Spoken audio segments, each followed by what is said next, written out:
The assassination of Martin Luther King, 1968. Now you'll probably all be laughing at this when you see me do this one, because as I found it very difficult to teach in class because he's a little bit of a hero of mine, I will feel fairly emotional doing this one, and I think quite a few of you agreed with it's something that must be remembered because of what he managed to achieve. Now in the quote that I showed you in class about he wanting to be remembered about serving humanity and not to be remembered for somebody who won all of these, awards and a Nobel Peace Prize and everything, that just shows that he went into the civil rights movement to try and make a difference. And he really, really did do that. Hopefully this module has definitely taught you that. So you need to know the story of what happens with the assassination of Martin Luther King. But you also need to know why it is significant to the civil rights movement. So what happened is after years of fighting for black African civil rights, Martin Luther King did not just look at black African civil rights all the time, he also was trying to protest against the Vietnam War, and he also wanted to help people living in poverty. And this is where he actually got assassinated, when he was trying to help people who lived in poverty, not purely black African Americans, but also white Americans as well. So in the April of 1968, the night before his assassination, he was making a speech, and he was talking about the fact that he'd been to the mountaintop and he'd looked over. Now by looking over the mountain, what he means is he'd seen that progress could be made. He could see what was going to happen at the other side, and this has even more importance now that we think in 2009 Obama became President of the United States.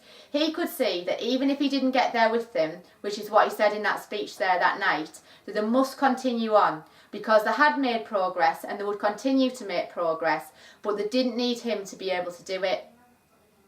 Now it's a little bit spooky really that the night before he was assassinated there was a sense of foreboding in the words that he said.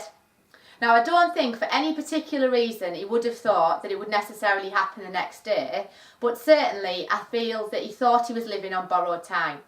Remember, he'd been involved in all of this civil rights movement for over 10 years now. This would have been his 13th year that he'd been involved in it. And because he was the face of the civil rights movement, if you like, he was there to be shot at. People would actually look at him, and if they could take him down, it would be a major, major thing to really harm the civil rights movement. But luckily, it didn't completely do that, because you'll see some of the consequences that come out of it. So, on the 4th of April, after the speech he'd made the night before, he was at the Lorraine Motel in Memphis. And he was going to do a speech to sanitation workers about how poorly they were paid and how he was going to try to get them more equal rights and increase in pay.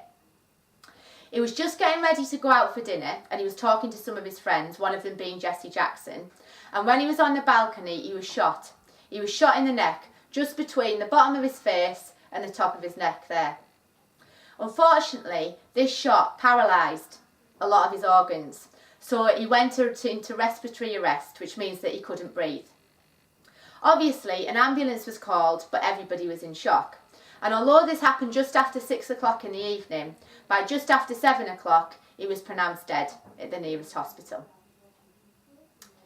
It was a very, very sad day for not only black African Americans, but also for a lot of white sympathisers, because one thing that Martin Luther King had achieved is he'd managed to get all of these marches and all of the freedom rides and all of the peaceful protests to be integrated, because he knew that to get black people to be equal, blacks and whites needed to work together. Now there was many sad consequences from what happened at his assassination. 50,000 turned up at his funeral, and millions across the world obviously watched and saw what happened. It was major news in every single country in the world. And Johnson obviously was massively upset by it as well, because he knew how much black African Americans, looked up to Martin Luther King, and there would be a huge response in America due to this. So like you'd expect, the black African Americans were certainly angry. And immediately after that, the first riot that broke out was in New York. And it was absolutely terrible. There then was riots all over America because black African Americans were furious that their figurehead had been murdered by James Earl Ray, who was a white racist. He was a white racist, and obviously he did do this to draw attention to obviously the fact that, he'd been fighting for black civil rights, but he also wanted to be infamous as well. quite similar to the one who assassinated JFK in 1963. So the riots killed nearly 40 people, it was so severe, and also there was $145 million of damage done through these riots after the death of Martin Luther King. Some areas were actually unrecognisable. It was a really, really frightening period, and there wasn't much really that, apart from sending troops out, that the president was able to do about it. Thank goodness they came to the senses, because they realised that the last thing that Martin Luther King would have wanted was for them to start fighting amongst themselves, fighting white people, because the whole time he had never strayed from his non-violent strategy, and he wanted to ensure that people would carry that on. That's what he was saying in the speech the night before he actually died, that they must carry on the fight for civil rights. But he would wanted them to carry it on in a peaceful way and not in a violent way. Other consequences as well were that the sanitation workers did get better rights and pay, thanks to obviously his wife going and doing a march for those people, just like he'd planned in Memphis. She went there, and they thought there might have been up to 40,000 people who went on that march to show appreciation for everything Martin Luther King had done. Something as well that must be remembered in response really to what happened in the civil, what happened with the assassination of Martin Luther King was the Civil Rights Act of 1968.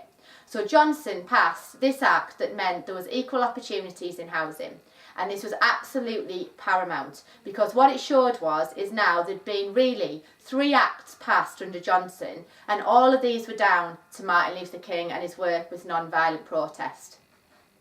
So even the assassination of Martin Luther King meant that there was progress made for black African Americans. And really, in 1968, with the death of Martin Luther King, nobody really took over from him. The Black Power movement was still going, but fizzled out really in 1969. But what the 1960s had shown, and what Martin Luther King had shown, is that lasting change could happen.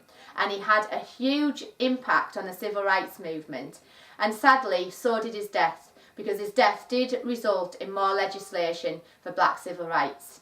So I think it is definitely true to say that he will always be remembered as somebody who tried to do his best for people, and also he certainly did save humanity.